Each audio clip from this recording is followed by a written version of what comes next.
Morning students, SGM Public School, English Medium, Class 4, Subject Computer, Chapter 1st, Input and Output Devices. You all must have heard of the word computer. So can you define the term computer? Yes, computer is an electronic device which is used for doing calculation. आप सभी ने computer word तो सुना ही होगा, तो क्या आप जानते हैं ये एक इलेक्ट्रॉनिक डिवाइस है जो कि हम लोगों को कैलकुलेशन में मदद करती है. To begin with, you must understand the impact of computers in the world today. Start करने से पहले हम सभी को इतना जानना चाहिए कि आज के युग में कंप्यूटर की कितनी ज़्यादा महत्वाकांक्षा है, यानी इम्पोर्टेंस है. Computers are affecting our lives in one or the other. Airline and railway reservation, telephone and electricity bills, banking, medical diagnosis, weather, forecast and many more. The list of service using computers is almost endless. Computer की help से किसी भी चीज़ का reservation करना, airline या railway में, telephone, electricity bills, banking, किसी भी चीज़ में हम लोग कंप्यूटर की हेल्प ले सकते हैं. However, you must be surprised to know that computer cannot perform any task without you. The computer needs to be introduced on exactly what it has to do.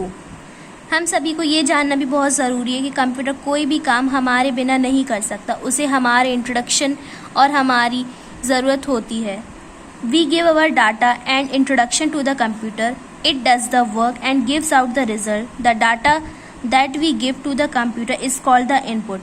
हम कंप्यूटर को कोई भी introduction देते हैं, instruction देते हैं, वो हमारे वर्क को एक्सेप्ट करता है और रिजल्ट देता है. हम जो भी काम कंप्यूटर को करने के लिए देते हैं वो इनपुट कहलाता है. The work done by the computer is called the process and the data obtained is called the output. और कंप्यूटर जो काम हमें करके देता है वो प्रोसेस कहलाता है और उसका डाटा जो होता है वो आउटपुट कहलाता है. This is known as IPO cycle. IPO cycle stand for input process output cycle. We know that the computer is a combination of different devices. हम सभी जानते हैं कि कंप्यूटर एक बहुत सारे यंत्रों से मिलकर बनी हुई डिवाइस है. These devices can be grouped according to the work they do. और ये ऐसी डिवाइसेस होती हैं जो एक ग्रुप में मिलकर हम सभी का वर्क करती हैं. They are input unit, processing unit and output unit. ये तीन होती हैं, input, processing and output unit. Now let us see how each component of the PC system is related to the IPO cycle. अब हम देखेंगे किस तरह से कोई भी कंप्यूटर सिस्टम इनपुट, आउटपुट और प्रोसेसिंग यूनिट से कनेक्ट होता है. Keyboard is an input unit. Through the keyboard we give the data to the computer. Keyboard एक इनपुट यूनिट है और जो कि हम लोगों को कंप्यूटर तक डाटा पहुंचाता है. CPU is the processing unit. CPU एक प्रोसेसिंग यूनिट है. It does all the calculation for us, और ये कैलकुलेशन करता है.